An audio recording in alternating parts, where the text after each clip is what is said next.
اما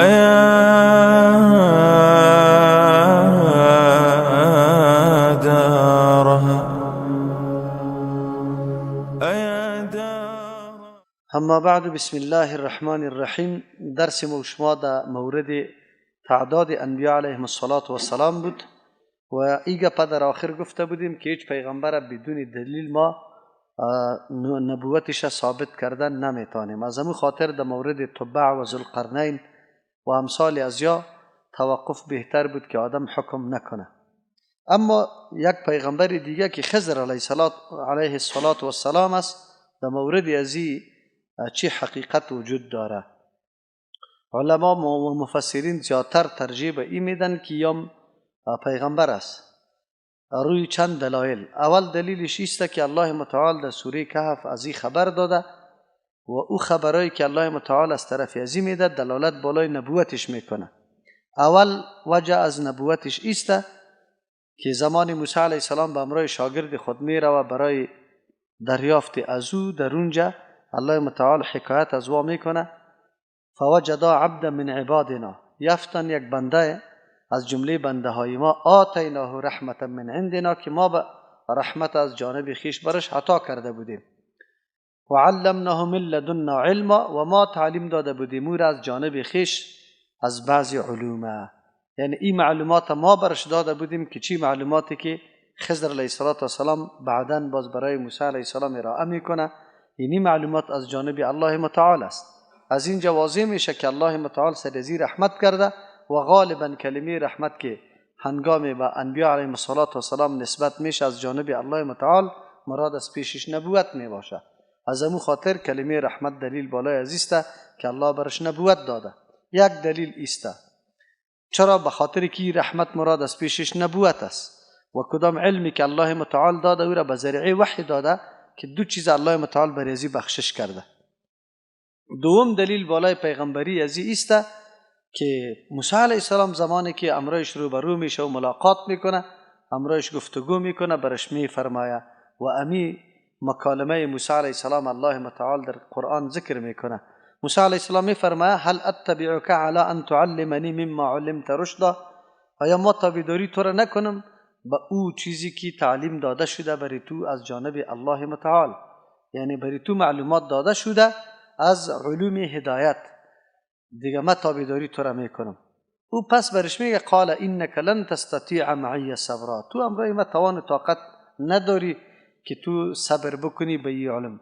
و کیف تصبر علی ما لم تحط به خبرا، او چه قسم تو صبر میکنی بالای آن چیزی که اصلی مصلحتش تری تو پنهان و پوشیده باشه، امرای ما تو صبر کردن نمیتونی. منظوری خضر علیه السلام است که کدام کاروائی هایی که در پیش میایه، این کاروائی ها در شریعت موسی علیه السلام ناجایز است و موسی علیه السلام به هیچ قیمت رد بالای منکر ترک نمیکنه. زمانی که منکر ببینه، امری که خلاف شرع است، موسی علیه السلام با وصفی که تعهد کرده لیکن دلش طاقت نمیکنه، از همون خاطری اعتراض میکنه. خضر علیه السلام موسی علیه السلام به می خاطری گپ میزنه. موسی علیه السلام گفتارش برای خضر علیه السلام که ما تابعداری تو را میکنم در او علومی که بر تو تعلیم داده شده. معلوم شد که مراد از این علمی است که از جانب الله متعال به ذریعه وحی به خضر علیه السلام داده شده. و کدام علمی که از جانب الله متعال به ذریعه وحی به پیغمبر داده میشه، اینمی خودش دلیل بالای نبوت و پیغمبری از او هست. سوم وجه برای پیغمبر بودن خضر علیه السلام است که موسی علیه السلام پیغمبر اولوالعزم است، پیغمبر بزرگ است، این معصوم است، هیچ نوع گناه نداره. اگر خضر علیه السلام پیغمبر نباشه، چطور شده میتونه ولی باشه، یک بنده صالح باشه؟ او معصوم نیست. و معصوم چطور تابعداری غیر معصوم بکنه؟ شده میتونه او خطا شوه، چرا که اولیای کرام معصوم نمی باشن، خطا سرشان صادر میشه. از همون خاطر زمانی که موسی علیه السلام در اوجه سفر کرده و خیلی مشقت و تکلیف در راه دیده، حتما خضر علیه السلام پیغمبر بوده، به خاطر که موسی علیه السلام معصوم است. اگر او معصوم نباشه، تابعداری معصوم از غیر معصوم میه و ایام صحیح نیست. دیگه مسئله است، چهارم دلیلش سوم دلیلش است که خضر علیه السلام اقدام بالای قتل امو بچه که میکنه او را باز خودش میگه که به طریق وحی است. چرا؟ اگر اینمی امر توسط وحی نباشه به ولی جایز نیست که امری که خلاف ظاهر شریعت باشه او را انجام بده. اگر به ولی در خوابش یا در هر چیزش هر قسم دلایلی که برش پیدا شود نمیتونه خلاف شریعت یعنی خلاف ظاهر شریعت اقدام بکنه. و اینجا خضر علیه السلام اقدام میکنه، معلوم شد که به ذریعه وحی است، نه اموتر مثل که برای کسی در ذهنش آمده باشه، در فکرش آمده باشه یا خوابی دیده باشه مطابق از او عمل بکنه. این دیگه وجه از برای نبوتش است که این پیغمبر است نه یک بنده صالح. علتش هم است که اگر این اقدام در حالت ولایت خود بکنه این قطعا درست نیست، به خاطر که ولی خطا میشه، معصوم نیست. او در صورتی که اینطور کاری را انجام بده که در ظاهر شریعت خلاف باشه اعتماد از بین میره. ولی وقتی که خضر علیه السلام اقدام میکنه دلیل بالای از است که به تابعداری وحی است و این آدم معصوم است. چرا او غلام قتل کرده بود موضوعی است که ان شاء الله در آینده در داستانه از یا میآید که الله متعال خواسته بود امی بچه چیزش از بین بره به خاطر که سبب رنج پدر و مادر میشه یا سبب گمراهی پدر و مادر میشه و این بچه باید از بین بره. چهارم دلیل بالای نبوت خضر علیه السلام است که هرگاه تفسیر اینمی سه واقعه و حادثه را برای موسی علیه السلام میکنه در اونجا خود خضر علیه السلام میگه که الله متعال نقل قول از او را میکنه. سخن خضر علیه السلام میفرماید که رحمتا من ربک، این همه رحمت از جانب پروردگار تو بود، یعنی الله سر ما احسان کرده که قدر معلومات بر ما حاصل شده و ما فعلته عن امری، از طرف خود ما این کار نکردم بلکه این توسط وحی است، یعنی وحی بر ما آمده که ما این کارا را انجام میدم. این وجوهاتی بود که خضر علیه السلام پیغمبر است نه ولی. و اکثر مفسرین هم امی رأی و نظر ترجیح میده و میفرماید که خضر علیه السلام این پیغمبر است نه یک بنده صالح که ما شما او را ولی مینامیم، این نیست بلکه یک پیغمبر است. این قول راجح است. در اینجا در مورد خضر علیه السلام بعضی واهیات و خرافات و قصه های ساختگی جور شده که سبب بدبختی بسیار مردم شده. علتش هم است که مردم توسط اینمی قصه ها و خرافات گمراه شده و مرتکب کارهای حرام شده و چیزایی که منهی است در دین او را مرتکب میشن و منهی را انجام میده. علتش هم است وقتی که سرش اعتراض انتقاد میشه که چرا این کارا میکنی اینی در دین نیست، میگه نه عرش دو باطن داره، عرش یک ظاهر داره یک باطن داره، این در ظاهر گناست در باطن نیست. دلیلم فقط یمی واقعی خضر علیه السلام پیش میکنه و میگن که اونه خضر علیه السلام هم اینی کارا را میکرد، ظاهرش خلاف شریعت بود اما باطن حقیقت امر بود. خلاصه سخن است که از واقعی خضر علیه السلام یک تعداد مردمی که نعوذ بالله میخواهند امو تسلط خود سری مردم قایم نگاه کنه، مردم زیر اسارتش باشه، همیشه از او استفاده غلط بکنه، یعنی امر از امی قصه خضر علیه السلام برای خود میگه. یک روز مدرسه را ندیده، درس قرآن و حدیث نخوانده، عالم نیست لیکن دعوای علم داره، میگه علم ما لدونیست از مثل خضر علیه السلام ماری، چرا که به خضر علیه السلام از طرف الله داده شده. اما کسی نیست که برای تو آدم بگویه که خضر علیه السلام اخو الله متعال میگه که ما برش دادیم علم، اما برای تو کدام سند موجود است که برای تو الله متعال علم داده، علم لدنی برای تو حاصل است؟ یک. دوم، این مردم در ظاهر کارایی را انجام میده، زمانی که تو سرش انتقاد میکنی برات میگه که تو خبر نداری، ما که کدام کاری را انجام میدم در نظر تو غلط است اما حقیقت امر ما میدانم که او درست است. مثل که خضر علیه السلام میطور میکرد، حقیقت امر چیزی خوب بوده، در ظاهر امر غلط بوده، از امو خاطر شما حق اعتراض نداری.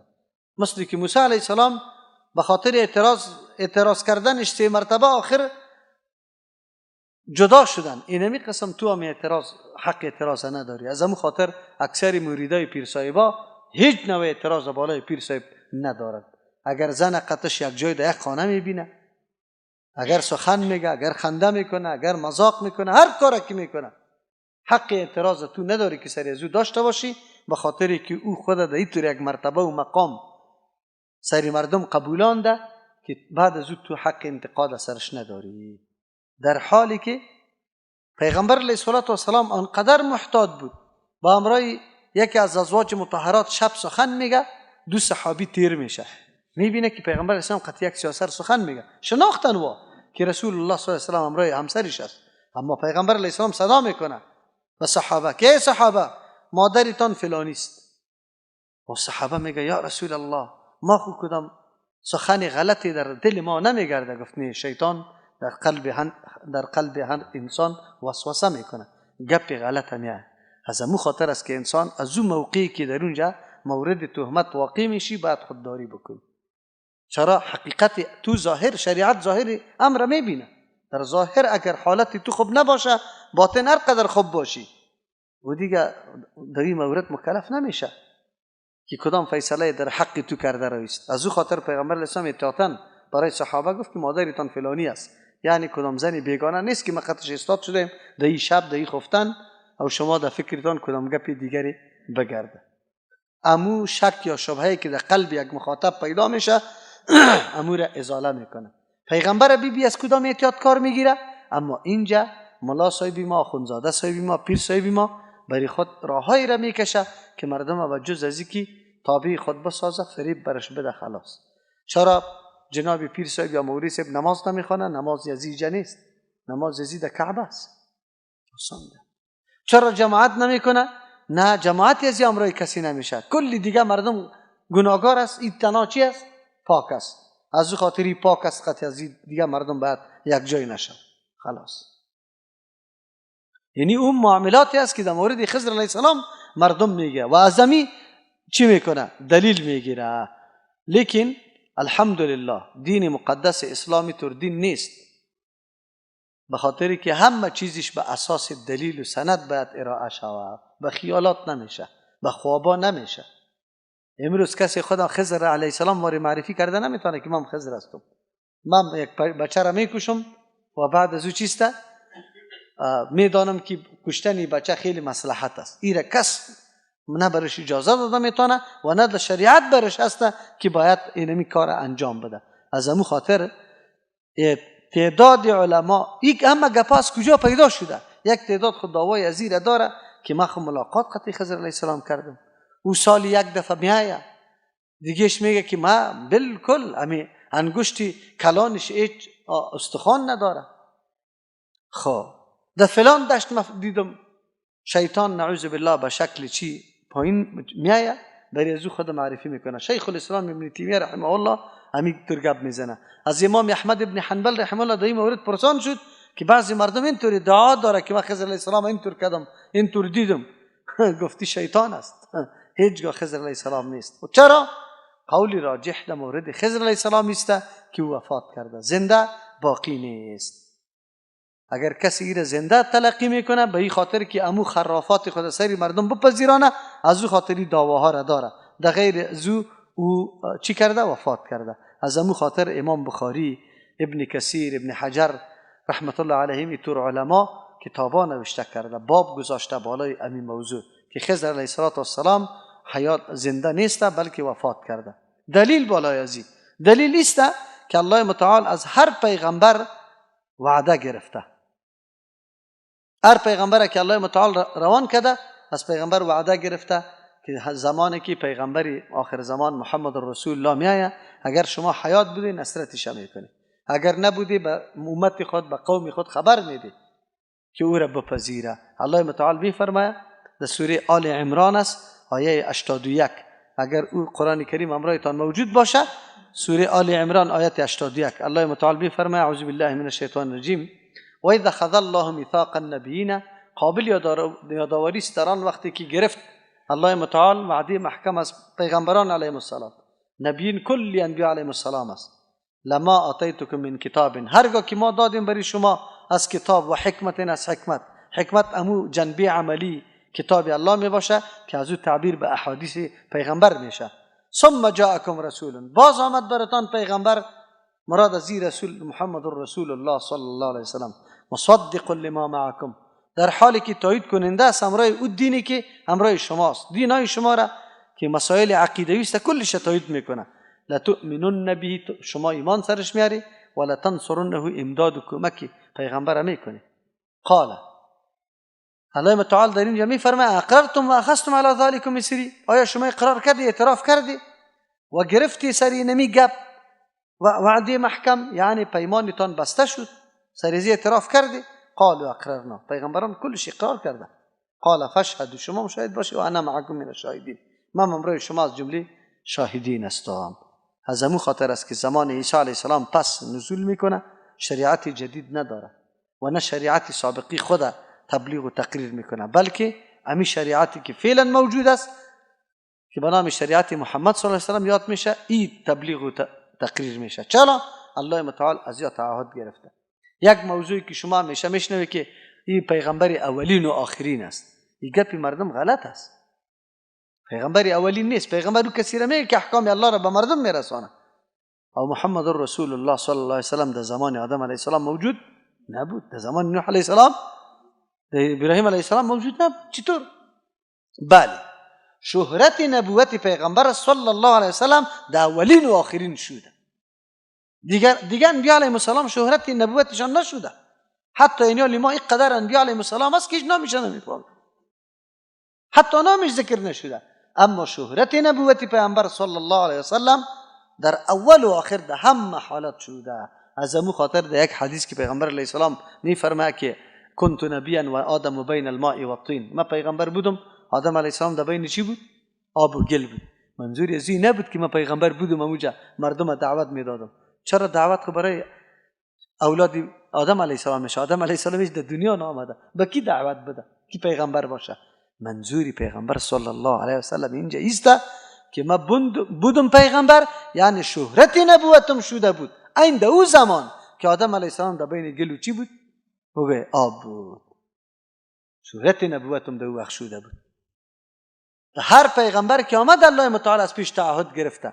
پس اگر خضر علیه السلام زنده باشه، اینقدر تحولات و انقلابات در زندگی پیغمبر صلی الله علیه وسلم واقع شد و در اونجا جهاد کردن به همراه کفار. چرا خضر علیه السلام برای نصرت و تایید و کمک پیغمبر حاضر نمیشد؟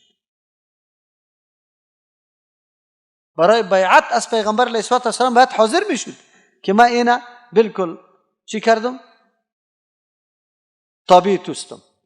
نه، این قطعا چی نیسته، صحیح نیسته. از همون خاطر از امام بخاری رحمه الله در مورد خضر و الیاس علیه السلام که وقتی سوال شد هل هما فی الاحیا، یا در جمله زنده است؟ فقال، بخاری رحمه الله برشان گفت کیف یکون هذا، چطوری سخن صادق شود؟ وقد قال النبی صلی الله علیه و سلم، میگه پیغمبر علیه السلام اینطور گفته که لا یبقى علی رأس 100 سنه، نمی باقی نمیمانه بالای سر 100 سال من از او کسی که هو علی وجه الارض، که او در روی زمین زندگی میکنه، احد، هیچ کسی باقی نمیمانه. دمی در سر 100 سال کدام مردمی که در روی زمین زندگی میکنه یکیشون باقی نمیمانه، کلگی منقرض میشه، ختم میشه. پس در این جمله خود خضر علیه السلام هم موجود است. اگر در روی زمین نبود، حیات نبود، دیگه نظر به خبر دادن رسول الله صلی الله علیه وسلم چی میشد؟ وفات میکرد، باقی گذاشته نمیشد. از همون خاطر شیخ الاسلام رحمه الله در این مورد بسیار تحقیق کرده و رد کرده بالای خرافاتی که یک تعداد مردم در این مورد میگه. الیاس علیه السلام خب همونطور مردم میگه که زنده است، و همونطور هیچ کدام روایت صحیح هم نیسته. اما در مورد خضر علیه السلام یک تعداد آثار و حدیثا را مردم جمع کرده و از او استدلال میکنه، لیکن او حدیثا کلش چی است؟ صحیح نیست. خصوصا در این مورد شیخ محمد امین شنقیطی رحمه الله در تفسیر خود اضواء البیان این موضوع را خواب بحث کرده، او دیگه علما مستقل رساله را نوشته کرده در این مورد که خضر علیه السلام حیات نیست بلکه وفات کرده. و این موضوع زمانی که وفات خضر علیه السلام ثابت شود، یک، دوم زمانی که نبوت خضر علیه السلام ثابت شود، کدام مردمی که از اینجا استدلالا میکرد و کلش نادرست و غلط ثابت میشه، به خاطری که این مردم ها از اینمی ناحیه برای خود دلیل جور میکنه، لیکن در حالی که دلیلایشان بالکل نادرست و ناتمام است. موضوع دیگری که ما امشب دنبال میکنیم معصومیت انبیاء علیهم السلام است که انبیاء علیهم السلام معصوم هستند. معصوم بودن چی معنا داره؟ بعضی انسان هاست که او مرتکب بعضی گناه ها میشه، اما کسانی را که الله متعال انتخاب کرده برای رهبری، الله متعال یکی از احسانات یا انعاماتی که بالایشان کرده معصوم بودن از واست. الله متعال نمیخواه که انبیاء علیهم السلام جنایت بکنه، چرا که اعتمادی مردمی که پیرویش اصلی ختم میشه. از همون خاطر الله متعال انبیاء علیهم السلام صفات خیلی برگزیده برش نصیب کرده. چرا؟ حکمت الله تقاضای ازیره کرده که از نگاه خلقت، از نگاه اخلاق کاملترین انسان ها کی باشه؟ انبیاء علیهم السلام. راستگوترین مردم ها کی باشه؟ بگه انبیاء علیهم السلام. امینترین مردم ها باید کی باشه؟ از نگاه نسب و شرافت بزرگترین مردم ها باید کی باشه؟ انبیاء علیهم السلام. این نبی قسم از نگاه عمل از کل مردم که باید بالاترین و علاترین مردم کی باشه؟ انبیاء علیهم السلام. و هیچگاه در عمل کردی از وا خطا و خلل واقع نشود. چرا؟ اگر در عمل کردی از وا خلل و خطا واقع شود، پس مردمی که پیروی از وا را میکنه و اون عمل انجام میده یا در حالت چی میرن؟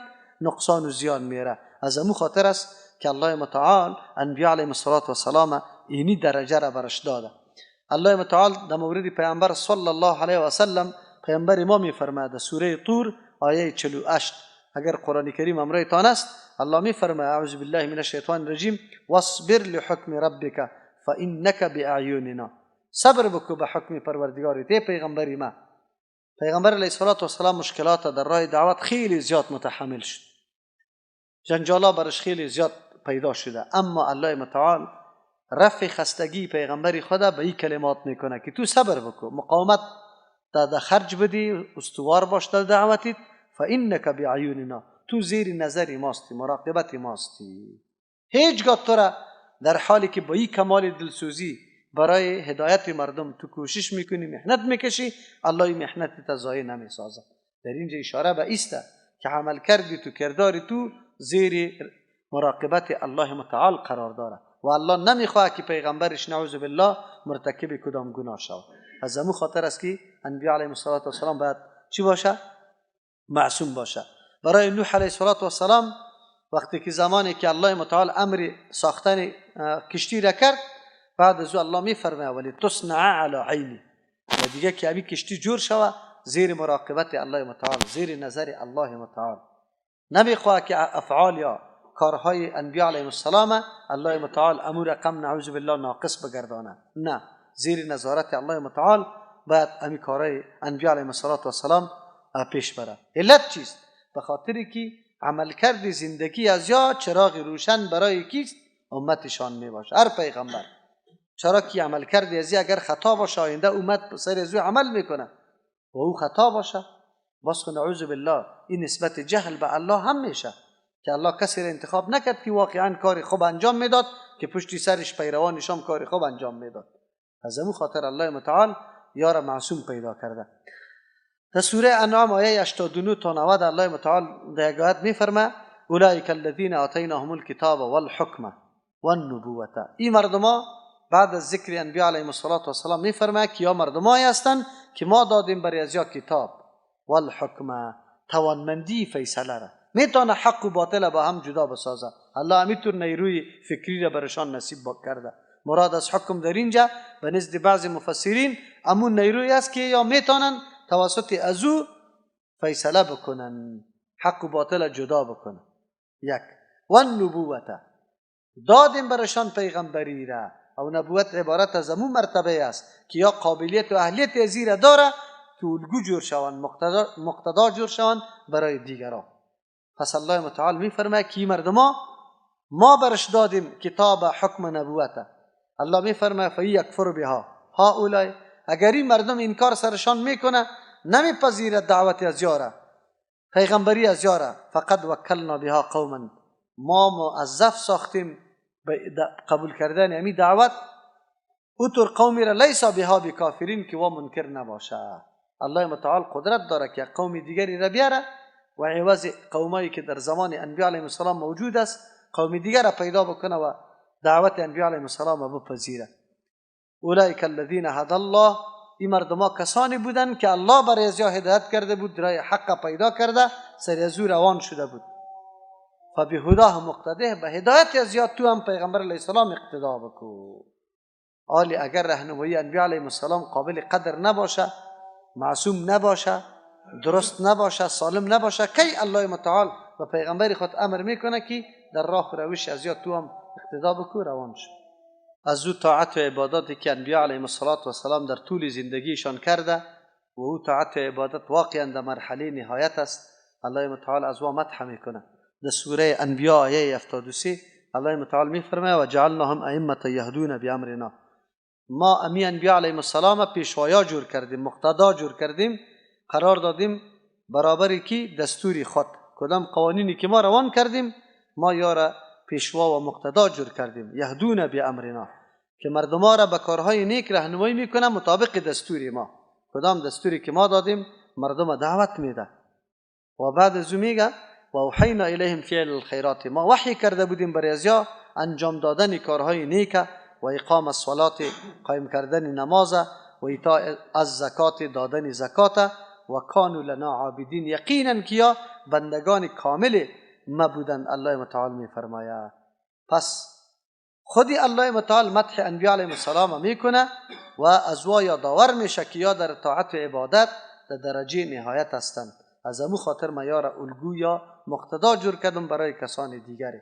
پس از این معلوم میشه که الله متعال وقتی از یا خبر میده که یا در درجه نهایتش طاعت و عبادت الله را کرده، خود به خود دلیل بالای عصمت یا چیست معصوم بودن انبیاء علیهم السلام است. در جای دیگری الله متعال در مورد پیغمبر صلی الله علیه و سلم میفرماید، سوره آل عمران آیه 161 و ما کان لنبی ان یغل، نیست برای پیغمبر که خیانت بکنه. از مال غنیمت چیزی گم شد، بعضی منافقین توطیه و آوازه را پخش کردند که شاید پیغمبر علیه السلام گرفته باشه. اصلی هدفشان این بوده که تهمت در جان پیغمبر علیه السلام بزنه، این طعنه را در جان پیغمبر علیه السلام استعمال کنه، لیکن در ظاهر خیرخواه. چی مانا؟ که پیغمبر خو حق داره که همونطور به تقسیم بگیره، او شاید گرفته باشه، لیکن مقصودشانی نبود. مقصودشانی بوده که پیغمبر علیه السلام عیب بزنند. الله متعال آیت روان کرد که ما کان للنبی ان یغل، نیست مناسب برای پیغمبر که نعوذ بالله خیانت کنه. غلول میگه خیانت در مال غنیمت. چرا؟ اگر پیغمبر دروغ بگوید، نعوذ بالله، اگر پیغمبر دزدی بکنه، اگر پیغمبر یک گناه بکنه، آیا الله متعال علم نداشت که همچی شخصی را پیدا میکنه که باز در دینش خیانت بکنه و نعوذ بالله در گناه مبتلا باشه که مردم بالکل اعتمادشان از پیشش سلب شود؟ و شما خود میبینید اگر یک مولا را شما در یک کاری خیلی که او موجب فسق است مشاهده میکنی، میبینی نماز دیگه پشتش نمیخوانی، میگه من این را دیدم که در کتابازی نشسته بود، همین قدر میگه. چرا؟ اعتماد ختم میشه، در حالی که انبیاء علیهم السلام در هر زمان تبلیغشان، تقریرشان، گفتارشان این اثر و رسوخ خیلی قوی بالای مردم داشت. علتش چی بود؟ علتش این بوده که ندیده بودن یک عیبی را که در بین انبیاء علیهم السلام که وا خردگیری بکنه، انتقاد بکنه. رسول الله صلی الله علیه و سلم وقتی دعوت شروع میکنه و دیگر را نداره، چاره نداره، در یک جای برش نگفته که پیغمبر علیه السلام چی کرده؟ نعوذ بالله زنا کرده. اعتراضای دیگه گفتن مجنون است، ساحر است، کاهن است، این گپا را گفتن، مفتری گفتن، لیکن او گناهایی که در انظار مردم صورت میگیره، مردم آگاه میشه، او گناه را کسی هم نسبت نکرد برای پیغمبر صلی الله علیه و سلم. چرا؟ به خاطری که عملکرد و زندگی پیغمبر در پیش مردم تیر شده بود که پیغمبر چی رقم می باشه. از همون خاطر است اینمی یک فضیلت و مرتبه است که الله متعال برای انبیاء علیهم السلام داده و یا معصوم هستند. غیر از انبیاء علیهم السلام کسی دیگری ولو که هر قدر مرتبه بالا از ولایت داشته باشه معصوم شمرده نمیشه. از همون خاطر است که کردار و اعمال و گفتاری از او دلیل برای دیگران شده نمیتونه. خب مردم باشه، عبادت الله را زیاد میکنه، توسط عبادت به الله خود قریب و نزدیک کرده خیلی زیاد، اما معصوم نیستن. عقیده عصمت در حق از او قطعا وجود نداره. معصوم تنها انبیاء علیهم السلام است. از همون خاطر اطاعت و پیروی خاص شده در چی؟ بگه برای انبیاء علیهم السلام، با کسی دیگری او پیشوا شده نمیتونه. علتش چیست؟ علتش نوشته که با معصوم نیستن. پس موضوع عصمت انبیاء علیهم السلام که جزء موضوع عقاید ماست، ما عقیده داریم که انبیاء علیهم السلام از هر نوع گناه، خصوصا در مورد مسائل دعوت و تبلیغ، قطعا گناه نکرده، بالکل معصوم است. بعد از نبوت گناه صغیره و کبیره را اردو را انبیاء علیهم السلام نکرده، مسلک راجح همیست از اهل سنت والجماعت. اما قبل از نبوت بعضی علما اونجا میگه که بالکل از گناه پاک است، صغیره و کبیره. یک تعداد علما میفرمه که نه، قبل از نبوت خطاهای اجتهادی داشته، کارهای خلاف الاولا داشته و این منافات با نبوت نداره. چرا که بعد از اینکه مامور و مکلف به رساندن احکام الهی شده، پس هیچ نوع خلل در یاد دیده نشده. از او خاطر کلگی باید اقتدا بالای انبیاء علیهم السلام بکنه. حالی هر پیغمبر که دعوای پیغمبری را میکنه، تاییدش توسط معجزه میشه. معجزه همون کار خلاف عادت میگه که دیگه مردم به آوردنش توان نداره و این به دست پیغمبر صادر میشه. خب لیکن در اختیار پیغمبر نمی باشه، بلکه در اختیار الله متعال است. خب به دست پیغمبر او را صادر می سازه. برای چی صادر می سازه؟ تایید نبوت یعنی پیغمبر خدا میکنه که اینی پیغمبر هست. البته معجزات انبیاء علیهم السلام هر کدام مناسب حال امو زمان بود. در هر زمان که کدام فن یا کدام علم شهرتی زیاد داشت، رونقی خیلی زیاد داشت و قدری خیلی زیاد داشت، الله متعال در مو زمان به مو پیغمبر امو قسم معجزه مناسب داد. در زمان عیسی علیه السلام فن طبابت خیلی قوت پیدا کرده بود. هر کس دعوا میکرد، خصوصا دکترایی که خیلی زیاد لایق بودن، اما با وصف امی قدر پیشرفت طبابتشان 2-3 مرض علاج شیاد نداشتن، نمیتونستن او را تداوی بکنن. مرض جزامه، مرض چیره، برسه، چی میگه؟ برس، مرض برس، پیس برش میگه، پیس، مرض برسه، علاج نمیتونستن. الله متعال به عیسی علیه السلام در دست ازی اینمی قسم مریضا را الله جور بکرد. البته این جور کردن توسط الله متعال بود، به خاطر که ثابت بکنه که دیگه کسا همچو عمل انجام داده نمیتونه. پس معجزه در حقیقت عاجز کننده است دیگران را از آوردن مثلش، که اینمی مثل ازی را کسی آورده نمیتونه. اینمی قسم هر پیغمبر الله متعال یک معجزه برای تایید نبوتش داده، تا که نوبت به رسول الله صلی الله علیه و سلم رسید. پیغمبر علیه السلام در زمانی میایه که بشریت در صنف آخری خود رسیده، عقلا پخته شده، افکار خیلی زیاد چی شده؟ تجربه شده. از او خاطر موقع است که باید به طریق منطق و عقل مردم قناعت داده شود. از امو خاطر است که قرآن کلام الله متعال معجزه رسول الله صلی الله علیه وسلم مقرر شد. و این معجزه مثل معجزات دیگه واری طور نیست که دمو زمان باشه دیگه وقت نه. پیغمبر علیه السلام فعلا موجود نیست. معجزات دیگه انبیاء علیهم السلام قطعی خودشان بود، تا که خودشان بود معجزه بود که نبود نه. اما معجزه رسول الله صلی الله علیه و سلم تنها تعلق به خود نکرد. معجزه دیگه انبیاء علیهم السلام خودشان گویا نبود، مطالبه نداشت. قرآن خودش گویا و مطالبه داره. معجزه دیگه انبیاء علیهم السلام تنها برای یک قوم بود، اما معجزه پیغمبر علیه السلام به کل جهان بشریت است. چرا؟ دیگه صنف بشریت باقی نمانده، آخری صنفی نمیسته. از همون خاطر این معجزه از راه آمد که استدلال از عقل میکنه، از فکر میکنه، قناعت از طریق عقل پیش میکنه. از همون خاطر از آیات قرآن کریم وقتی تأمل میکنی درک میکنی که این کتاب کدام کتاب است، کدام موضوع را بررسی کرده و چقدر مؤثر و بلیغ است. معجزه پیغمبر علیه السلام با معجزات دیگه انبیاء علیهم السلام فرق داره، یعنی در بینشان فرق است. معجزات پیغمبر علیه السلام، معجزه پیغمبر علیه السلام چه رقم است؟ با وصفی که معجزه های دیگری هم از دست پیامبر علیه السلام صادر شده، اما بزرگترین معجزه قرآن کریم است. پس اینمی معجزه قرآن کریم از یک طرف دلیل اثبات نبوت رسول الله صلی الله علیه و سلم میکنه و از طرف دیگه همین معجزه که به طریق دائم باقی مانده تا روز قیامت چشمه حصول هدایت مردم هم است. اگر مردم میخواد که ما هدایت حاصل بکنیم فقط از اینمی سرچشمه باید استفاده بکنه. راه هدایت یا راه کامیابی فقط در اینمی موجود است، نه به چیزای دیگری. چرا که الله متعال این معجزه پیغمبر علیه السلام معجزه معنوی گردانیده، سر روح انسان تاثیر داره و جذب داره، قناعت برد میده. این معجزه به طریق دائم باقی ماند، پیغمبر علیه السلام از دنیا رفت. پس این معجزه پیغمبر با معجزات دیگر انبیاء علیهم السلام فرق داره. الله متعال انبیاء علیهم السلام خود توسط معجزات تایید میکنه و این ضرور است به خاطر که سخنایشان مورد اعتماد مردم قرار بگیره، ثبوت موجود باشه که بله اینمی انسانی که دعوای پیغمبری کرده اینی معجزه‌اش است. الله متعال کسی که به دروغ دعوا بکنه گاهی هم در دستش امر خارق العاده را جاری نمیسازه. بله در معجزه امر خلاف عادت اینطور است که در اسباب وجود نداره، اما در سحر هم اینطور معلوم میشه که خلاف عادت است، اما در حقیقت اسباب وجود داره. از چالاکی، از نیرنگ، از یک چی هست چشمبندی ساحر کار گرفته، در حقیقت اسباب موجود است، تو نمیبینی.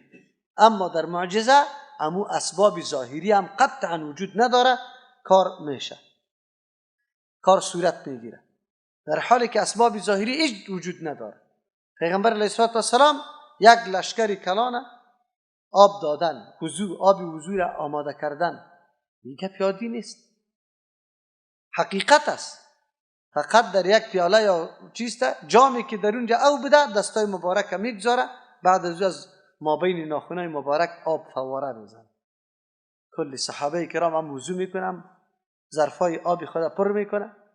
این میگه معجزه که دیگه این حقیقت است. سحر هم یک نوع همینطور خلاف عادت گپ است، اما اسباب خفی داره، پنهان داره، موت دیده نمیتونه.